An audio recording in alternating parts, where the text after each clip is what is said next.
Good evening and welcome to Zero Time. I'm your host, Maria Zeee. The fall of the mainstream media has been both a fascinating and glorious thing to witness. While they endure a slow and agonising demise, losing all trust in the public's eyes and viewership for that matter, they hold on to some sort of fabricated level of journalistic integrity by creating and pushing narratives that never seem to be in the public's best interest, although they claim they are. While their original purpose was to hold the government and those in power accountable, they've become nothing more than a scripted media front for the government, it seems. Some may say that all that mainstream media is these days is simply the government's media and public relations department. Now, since having become nothing more than the government's mouthpiece, these days their stories don't draw attention due to people looking for facts, but for mockery and memes mostly. Most people these days only watch the mainstream media simply as a propaganda update. We at Zeee Media certainly do for this reason and for this reason only. Channel 9 recently announced the return of a studio program called Under Investigation, with investigative journalist Liz Hayes together with what they promise includes a new team of criminal and forensic experts that puts captivating cold cases under the microscope. They promise fresh evidence, exclusive witnesses, and extraordinary revelations. On March 15th, they aired an episode called Ambush, where they said their team of experts would examine what many say is the frightening new front of domestic terrorism and claim as fact that the tragedy in Weambler was the point at which conspiracy turned to violence. In this waste of public time, from what we could see, the so-called experts did not present any new evidence per se. There was a lot of "I think" and "in my opinion." There was little to no evidence of any official police reports, even down to the fact that the police have not released whether they tried to negotiate with the alleged perpetrators of this incident during the hours between the initial police clash and final securing of the scene. This investigation, to say the least, has done what the mainstream media has done regarding this incident from day one, which is raised more questions than provided answers. And while here at Zeee Media we accept and promote the role of police in society, there were no questions raised in regards to the police protocol on that particular day. Zeee Media, in contrast, covered this in detail with a former police officer, Kerry Joy, earlier this year on one of our Zero Time episodes. We encourage viewers to watch that episode, and we also encourage Liz Hayes and the team at Under Investigation to maybe do the same. Alternative media exists for the very purpose that is in its name, an alternative look at events both current and past and future. We believe that alternative media is the main reason why the globalist agenda, together with the government and the media propaganda machine, has not advanced as far as they'd like to have thus far, although they are trying very hard, albeit on their last legs. It seems that the underlying and indirect purpose for this particular segment by Under Investigation was to draw light and at the same time throw mud at alternative thought. Don't believe anyone and anything other than us and what we say. And this is the case for almost all mainstream media, evidenced by the shutting off of public comments on anything that they post on YouTube, for example. For example, you've got 9 News Australia here, allegedly 1.14 million subscribers, 4,000 views on this video, comments are turned off. Another one from 7 News Australia, allegedly 986,000 subscribers, 39,000 views on this video with 0 comments. Is that possible? 39,000 members of the audience engaging with your content and no one comments? Or are the comments just negative and being deleted? We don't know. 7 News Australia, again, with this many subscribers, yet dwindling views, really. It's quite embarrassing, actually. This episode of Under Investigation we're referencing had 102,000 views and, well, comments off. The ABC is another example of this, which we find astounding because our taxes actually pay for everything that they produce. You've got 1.78 million subscribers, allegedly, 1.2 thousand views on this video, and comments are turned off, which we find absolutely astounding because our taxes actually pay for everything that the ABC produces. But with them, our taxes are paying for no public discourse and no criticism is allowed. Your opinion is not welcome and we shall provide it for you. It's probably why the views are so low on these broadcasts. So what opinion do they want you to have? Well, in the lead up to the conclusion of Under Investigation, they played video of the alleged perpetrators of the incident having recorded a video at the height of the incident, apparently, which looked like it was recorded on a 1980s Nokia phone at night. And while we're neither confirming or denying the authenticity of this video, it does set the precedent for the show's conclusion as to the issue at hand. Now, what did they conclude? Social and alternative media and so-called conspiracy theorists online all thrown into this one category as right-wing, Christian, fundamental, extremist terrorists. We hear these buzzwords being thrown around left, right, and centre anytime that they can't answer legitimate questions raised. Racist, homophobe, transphobe, Nazi, anti-vaxxer, conspiracy theorist, right-wing extremist, and in the latest in their war chest, which seems to be their favourite, right-wing, white, privileged, misogynistic, Christian, extremist, fundamentalist, bigot, post-millennialist, domestic terrorist. It seems now that if you're a Christian and you read the holy book of our Lord Jesus Christ in its entirety, including the last chapter, you are the enemy. In a carefully selected collage of clips from TikTok, of which Zeee Media is not on, Under Investigation tries to use the very algorithm designed by the CCP to feed the West propaganda for its destruction against the alleged perpetrators of alternative thought, demonizing anyone who is anti-authority and believes there may be a sinister motive to the way that the world is heading. Take a look at this. We tested just how easy it is to be lured into what's being called the echo chamber of conspiracy online. We asked a new user to search alternative anti-authority videos on the social media site TikTok.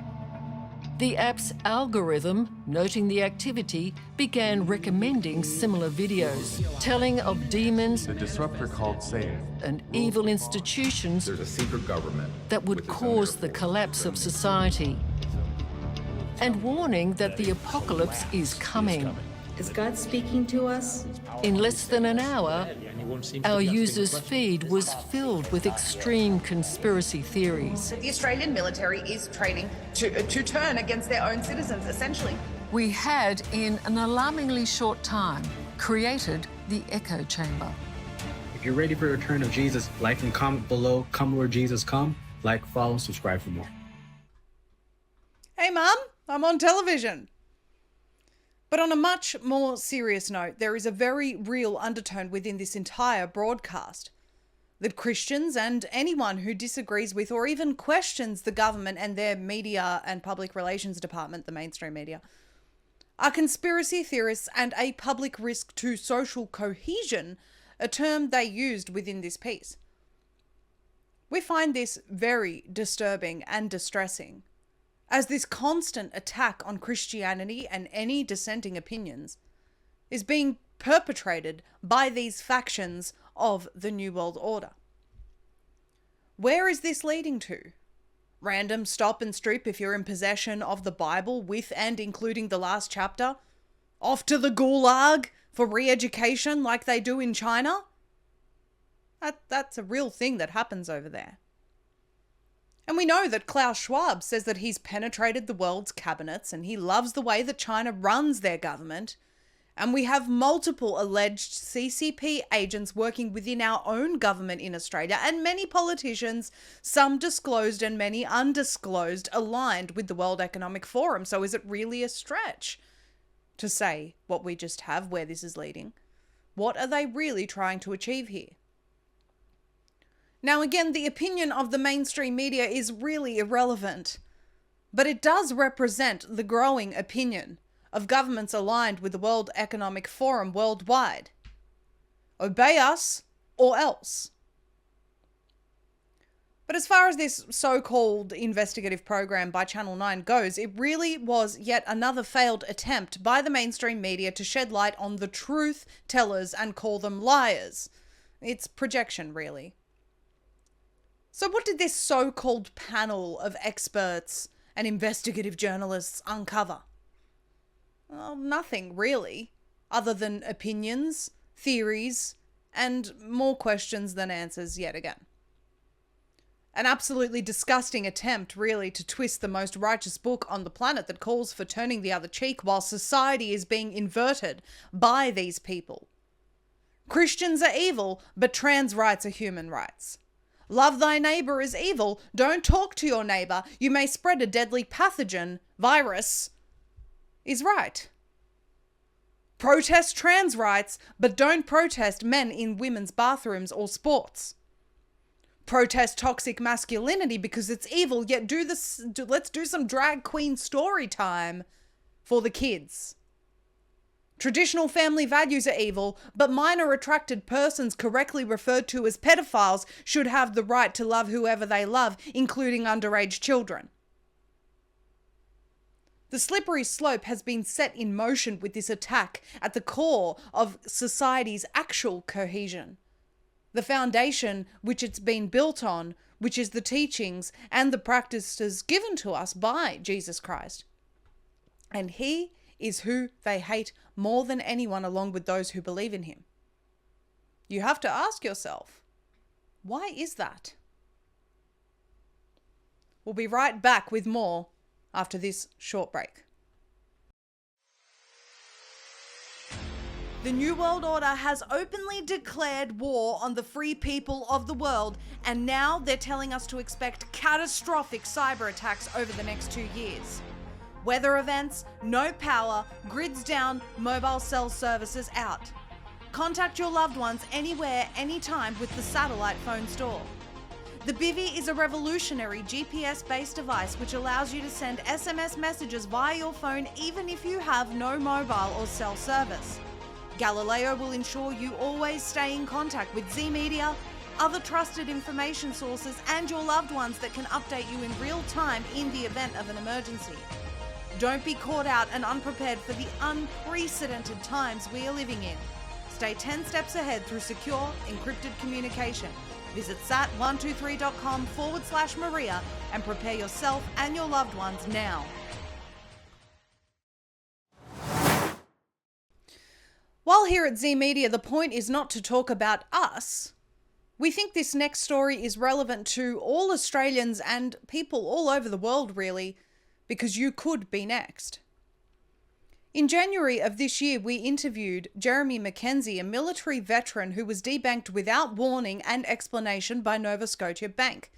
Jeremy advised us at the time that the bank had made this decision due to his political views, as he's been very vocal about the globalist agenda at play. They gave him a week to arrange a new mortgage for the house his young child was living in, an impossible task. Jeremy issued a stark warning at the time to all people: if they can do it to me, a military veteran, they can do it to you. Well, they did. To me specifically. On the 9th of March 2023, I received this email after banking with ING for several years now, advising me that my accounts were going to be closed. I was advised that within 1 week, stops would be placed on my accounts, meaning I would not be able to access my money after that date, and furthermore, that the following week the accounts would be permanently closed. And I was furthermore informed that I would not be able to open any new accounts with ING in the future. In their email, they said that if my issue had not been resolved to my satisfaction, I could contact their complaints team. I'm not sure how your issue can be resolved to your satisfaction following this type of communication, but nonetheless, My first response was to call the bank and ensure that this wasn't a scam. I couldn't think of any reason as to why this would occur. Everything relating to Zeee Media's business is above board, declared to the ATO, I pay my taxes, etc. ING advised me that it was them that sent the email and transferred me through to their specialist team, who were apparently able to answer my questions. No questions were answered. It was just a repeat of the email that they sent me, which, by the way, they claimed to not have access to view. So they asked me to read the email to them and then repeated what was in their own email that they didn't have access to. It was bizarre. It wasn't suspicious activity. It wasn't me doing anything wrong, and the ING representative advised that she couldn't see anything on her end that indicated why this had occurred. So I asked her whether the reason was the only thing left that I could think of as a general and genuine question. Do you shut down people's accounts due to their political views by any chance? I was met with a long silence, followed by being placed on hold. The representative came back to me repeating the same generic information, and that was that, so I asked the question again, more than once. Do you shut down people's accounts due to their political views? The answer? The policy closure information is in that email. Now, we did recall some time ago a similar issue which we believed to be ING Bank, and after a quick Google search, lo and behold, ING has done this before. And the articles that we found were people saying that their accounts were closed not because of what they had done, but because of who they were. We wanted to do the right thing in the interest of fair and balanced reporting, so we contacted their PR manager, Megan Landoro, on the 10th of March 2023, both via phone and email. In our communication, we asked a few simple questions as a media organisation reporting on ING still doing this to people. Number 1, what is the reason ING is still doing this? 2, what are some likely reasons ING would close an account?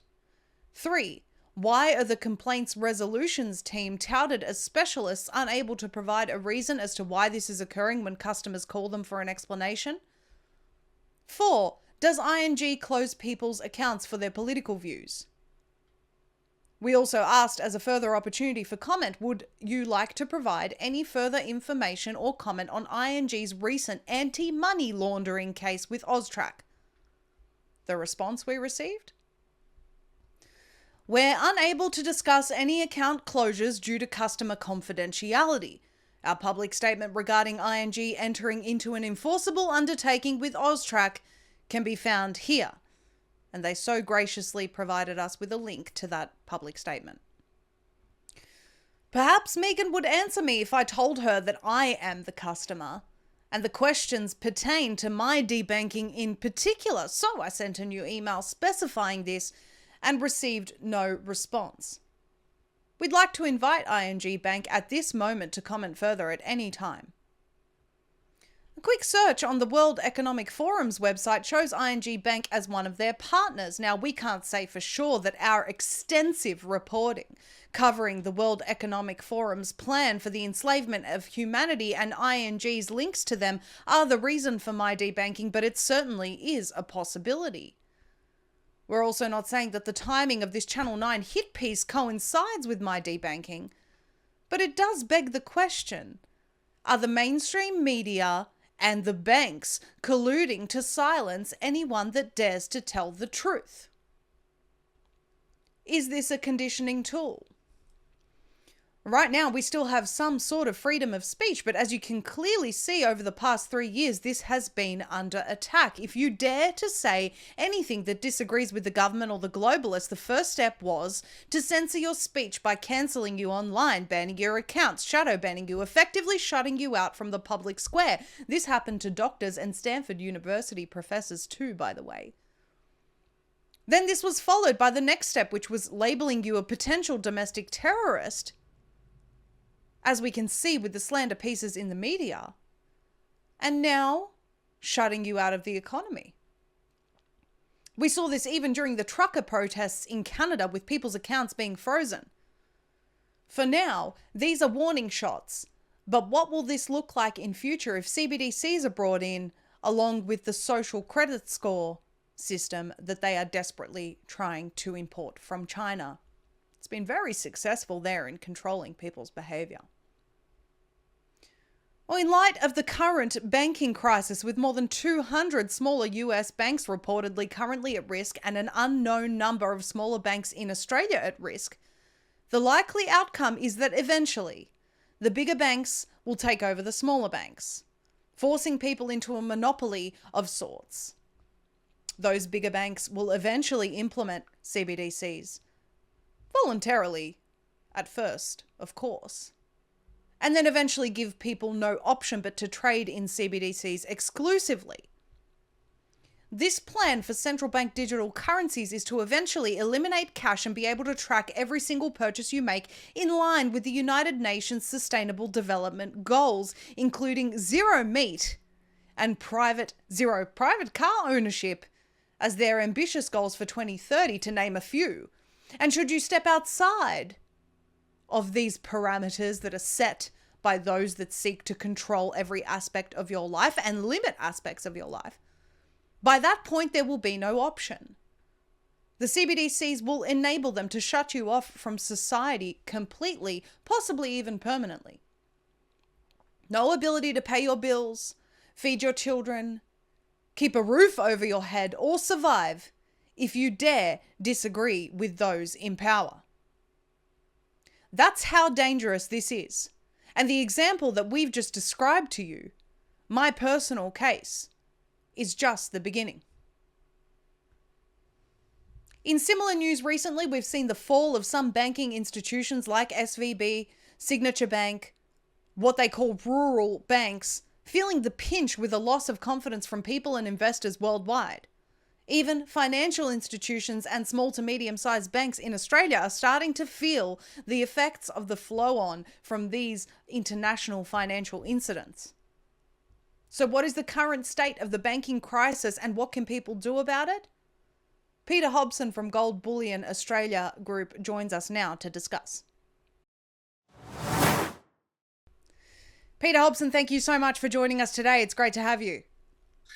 Pleasure. Thanks for the opportunity to speak on Gold Bullion Australia's behalf, but also talk a little bit more about the macro and what's happening in the world. Well, let me tell you, a lot of people are concerned, Peter. Just this week, we saw an article by news.com.au, dire warning for 200 banks at risk of Silicon Valley bank-style collapse. It seems like, and this is my perspective, it looks like what's happening is a sort of a narrative in the mainstream media of small banks, rural banks as well, what they call rural banks in the United States, being at risk of these bank runs. And essentially what this may do is push the world into bigger banks.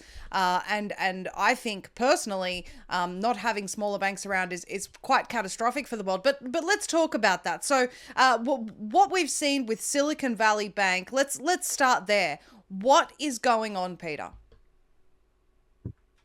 To see, I think, the 16th largest bank in America to collapse within a few days is just unprecedented. And I think it's an indication of where we're at globally and the tenuousness of the whole banking market. I think you nailed it perfectly when you spoke about the small banks being targeted. I mean, they make up for about 50% of the banking within America, which is a substantial amount. And for them not to be as frail as they are, it leaves it open for, unfortunately, a lot of uncertainty for the individual person in the street. And currently we're seeing that run on the banks within America. So yes, there's a lot of distrust of the banking sector at the moment. And it only appears to be getting worse, I suppose, with an example would be around the world. Credit Suisse would be an example of some of the other factors that are occurring. Bank of Japan, their yield rates. So it's just the cracks are appearing. And I don't know if you know the game Whack-A-Mole, where it pops it out, you give it a whack, and then you whack another one. Well, it's almost like the banks are running around, the Fed and the Treasury Department or the US government are running around putting Band-Aids over gaping wounds. And unfortunately, it's just getting worse and coming more frequent. And I think they're going to get to a point they're going to get caught out.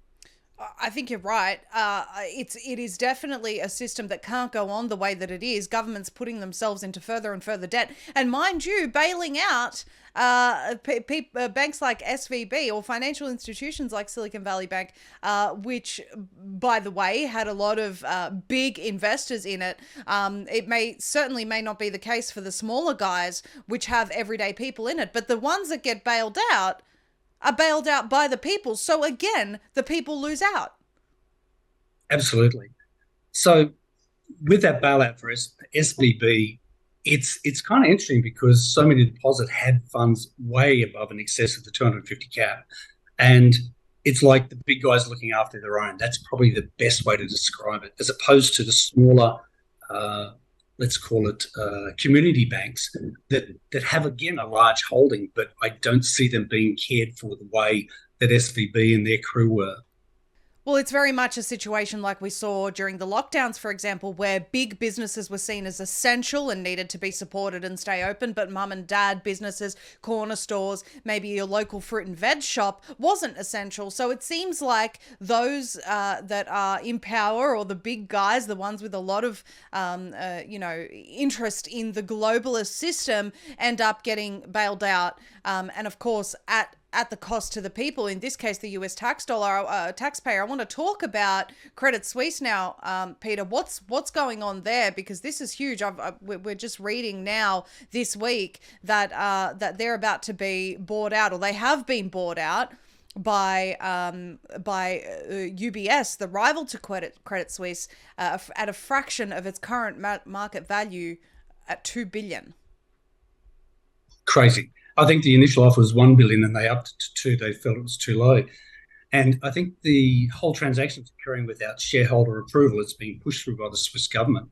But when you see a large institution that's exposed as they are to derivatives being devalued so rapidly, if you look at their value just a year ago, it was massive compared to where they are now. I think it's 0.25 Swiss franc or something for the share price.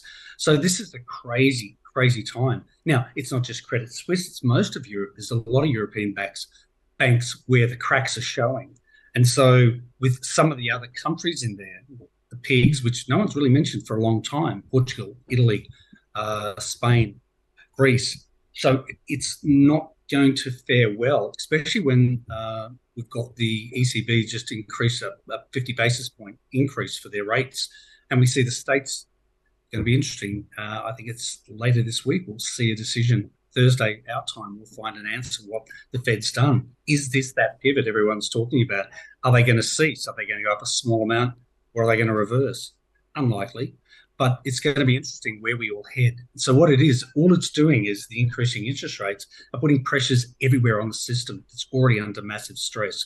No different to what was occurring back in 2008. And it was all meant to fall apart then, and it didn't. Is this the beginning of it happening now? Time will tell. I've noticed a particular line from that article I just spoke about before, about dire warning for 200 US banks. There's a quote in there that says there are 186 banks across the US that could fail if half of their depositors were to withdraw their funds quickly. And my commentary on that was damned if you do, damned if you don't. It looks like the smaller banks are seriously at risk, but if you withdraw your funds, you put them at further risk. And of course, people are doing that. They're withdrawing because they don't feel that their funds are safe. But again, if the world moves to 4 major banks or 6 major banks, we really run the risk of these banks determining things like central bank digital currencies, eventually telling people there is no option. This is how we trade in the economy moving forward. It definitely seems like a systematic collapse to me, Peter. Yeah, well, you mentioned a whole range of points. So firstly, the 200 banks ready to collapse. I mean, when you see Jerome Powell and Yellen coming out saying it's okay, everything's great, that's when you do start to worry. And so you are damned if you do, damned if you don't. It's a catch-22. What can happen if you do start to pull the funds out? You're right. It sets the stage for a collapse. And the unfortunate thing is, us as individuals, we look at our position, not the total banking position. And so it's just people trying to protect them and theirs, as opposed to concerning themselves with an institution's safety. They're more worried about their own personal safety. And Well, you can't blame them. It's not like the institutions have looked after them. no, and I suppose chickens do come home to roost, and look, they are. And the concern is when we do lose of these smaller banks and we do go to these larger conglomerates, which is what we're seeing with the amalgamation of Credit Suisse and UBS, we are going to see larger and larger corporations taking greater and greater control. So we, the people, need to find a solution that doesn't jeopardize our position in that process. Now, we're all aware of CBDCs. We're all aware of the control that comes with it. And all we're doing is replacing one Ponzi scheme, Keynesian economics debt-based system, with another system by a different name. It's the same system where they can print till their heart's desire. Until we have some sort of sound money policy or we're backed by something substantial, we're going to have these constant ups and downs. There was a time everything was based in gold and silver and everything was transacted in gold and silver. And we had a great stable period back in the 1800s in the States. So do we need to revert back to some system of sound fiscal policy? I think so. But is it going to occur? I think they're going to have a major catastrophe before they even get back or forced kicking and screaming, which they don't want to do, back to a system where they're under a control with something they can't print by design or mouse click money. Yes, I absolutely agree with you. More and more people, though, are looking at the fact that they feel like they're being backed into a corner with the economic system that's being proposed worldwide. We know that CBDCs are where they want to go. You just look at bodies like the World Economic Forum and some of the meetings that they've had, and central bank digital currencies is the way forward. You know, this is their proposal, which, as you said, is no different to the current system. In terms of how money is valued, or how they determine the value of money. All that it means is more control over certain buying and spending, and of course, in line with the United Nations Sustainable Development Goals, what you as we mentioned earlier before you came on, Peter, how much meat you can eat, or where you can go, or how many cars you own, if any. So it's a very, very alarming proposition, and I think that what a lot of people are turning to is the setting up of a parallel economy, a parallel society. You and I have spoken about this before, and Zeee Media is very vocal on this, that this is what is needed, but people are concerned, and I know that we've had this conversation before, Peter, but I want to ask you again. People are concerned, okay, if I diversify my wealth, which seems to be the only solution, you know, having a backup plan, and of course Zeee Media promotes gold and silver because we believe in it. So if I diversify my wealth and I do, put some of that into bullion, how then do I operate once the only option is CBDCs? I suppose it's the extrapolation, the current arrangement that occurs at the moment. Anyone can convert from fiat currency, unsound money, to sound money, or real money, being bullion. And then they can convert back at any time they want back into fiat currency, which is the currency of the day. I jokingly say it might end up being pigs, cows and goats at some stage. We've got to watch out. But it could be a CBDC it could revert back to. But at least you've got some assets outside of central control. You're not dictated to, the only words I can say. The ones that will be dictated to from a CBDC, the way I see it, those are on welfare benefits. They'll be the ones that will be forced into it. And it may be a gradual ratcheting up of pressure upon people with a CBDC. And that's how I do see it. As long as you can stay separate or away from that system, you may be semi-safe. But ultimately, for the convenience, I can just see it being introduced. I mean, majority of our currency is ones and zeros on a bank account. It's not cash. Cash is such a small percentage of the total pool of the money that's in supply at the moment. So it's about moving to a system that could be digital, could be blockchain backed, but also be backed by something substantial like bullion or a basket of currencies, a basket of commodities. So it's finding the solution that doesn't lose our freedoms as individuals and still has some right outside of a system where they can totally control us. And we need to stop that. I don't believe we should ever allow that control to impact upon our lives. That social score, credit score, is the most frightening thing that I can imagine.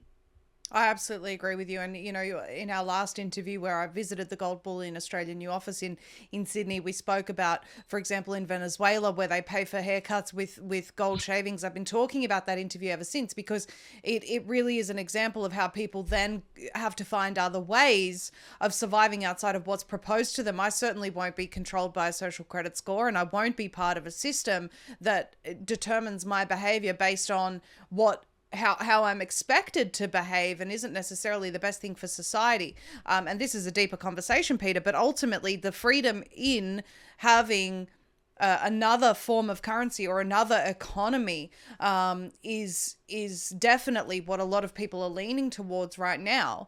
And bullion seems to be the surest way to assure that. It's a simpler system the individual can get into in a heartbeat. It's not too hard for them to think about. It's a simple transition. You speak about controls, and the interesting thing is watching the people. The people are rising. You're seeing it in France with Macron and his push through of the superannuation, and you're seeing it in Netherlands, where the BBB party have now gotten up and taken the majority of the seats. So when I say majority, 17 of the seats have actually pushed out the ruling party. It's going to be almost impossible to have a coalition. We are many. And when we all unite, we speak with a single voice, it's quite remarkable what we can achieve. We just need enough of us united to create a better outcome. And gold and silver was one of those.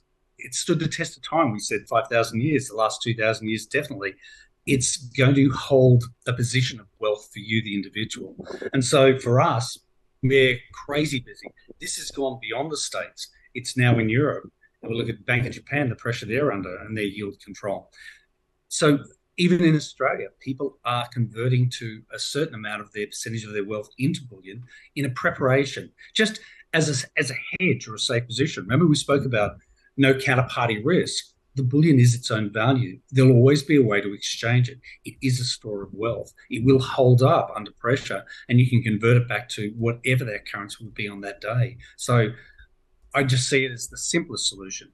Property may decline, share market may decline. Cash, we know with inflation, the real rate of return's about -5% per annum. So you're holding 100,000, it's worth 95,000 after 12 months. Bullion will always be there and convert to whatever that currency may be, as we said. Yes, I think you're right, Peter, and more people are leaning towards it purely because it has stood the test of time. Certainly, we encourage people to seek financial advice before making any considerations, but it's something that I've personally done, I believe in, and I really think, even after speaking with Martin Armstrong recently in an interview where he said, yes, gold and silver are crucial in this time because an economic collapse is guaranteed. There is no avoiding it. It's going to happen. It's just a matter of which way does it head in now, between now and the time that we see it all sort of collapse, and we're heading that way. So, thank you, Peter, for your opinion. We really appreciate it. We appreciate your knowledge in the industry and really appreciate your time. I think that this is definitely a time that people need to consider this because we're being backed into a corner here. We are. And look, thanks for the opportunity to speak to your listeners. But at the end of the day, gold, silver, platinum, get some. That's all I can say. Just get some. Don't bet the farm. Have a holding. It'll hold you good. Look at the price of gold in the last month alone. So gold's sniffing out the opportunity and the growth. So just be prepared. Be prepared. Just get ready. Agree with you, Peter. Thank you very much for your time. Thank you very much. Zeee Media is proud to partner with freedom-loving businesses like Gold Bullion Australia Group, Australia's leading dealer of gold and silver bullion. In such uncertain times in the market, many are switching to lasting physical assets like gold and silver rather than depending on the crumbling financial system. GBA Group is an Aussie partner you can trust. They have a huge range of available gold and silver at competitive prices, a friendly, experienced team on standby for all of your questions, are family-owned and have been specialising in precious metals for over 40 years. They're looking forward to helping anyone that has come from Zeee Media, so click the link in the description below, visit one of their offices now spread across Sydney, the Gold Coast, Brisbane, Melbourne and Singapore, or call 1300 618 363 and consider securing your wealth today. Zeee Media exists because of the people and for the people. That has been our purpose from day one, and that continues to be our purpose. That will never change, and us telling the truth will never change. So despite these disturbing attempts at silencing us, we can assure you we are not shaken. But these moments do serve as a very sobering reminder to everyone that there are very real forces in the world who will go to great lengths to silence you and would love nothing more than to scare people into not telling the truth. Unfortunately for them, we don't scare easily, and neither should you.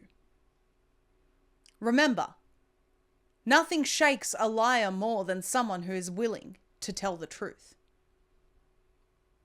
Share this broadcast everywhere. Be sure to follow us on all of our social platforms. Telegram is the main place where we provide news updates from around the world 7 days a week on Zeee Media 3 E's. You can also find me on Instagram under maria.zeee. Facebook, highly shadow banned, but you can find me there. Rumble, if you're not subscribed, subscribe now. Maria Zeee on YouTube, Zeee Media. Subscribe to our channel. Show us your support. Gab, and a whole host of other platforms that you can find us on there. So please, if you want to keep supporting us, share this content. Share all of our reports. They're free. And your ability to think beyond what the mainstream narrative is will continue to be free as long as you don't buy into the lies and you can see through the propaganda. And Zeee Media will continue to serve for that purpose because we are the media now. God bless you and good night. We'll see you next week right here on ZEROTIME. Can you believe the nerve of these people to compare you, a peaceful individual that's standing for your rights, to not participate in a Joseph Mengele Frankenstein shot experiment and calling you a killing force for wanting to preserve your life? You know, I am so insulted by how little intelligence these globalists think that we all have. And I'm so insulted by how they think they can just keep labeling us as something that we are just not. Here's the reality, right?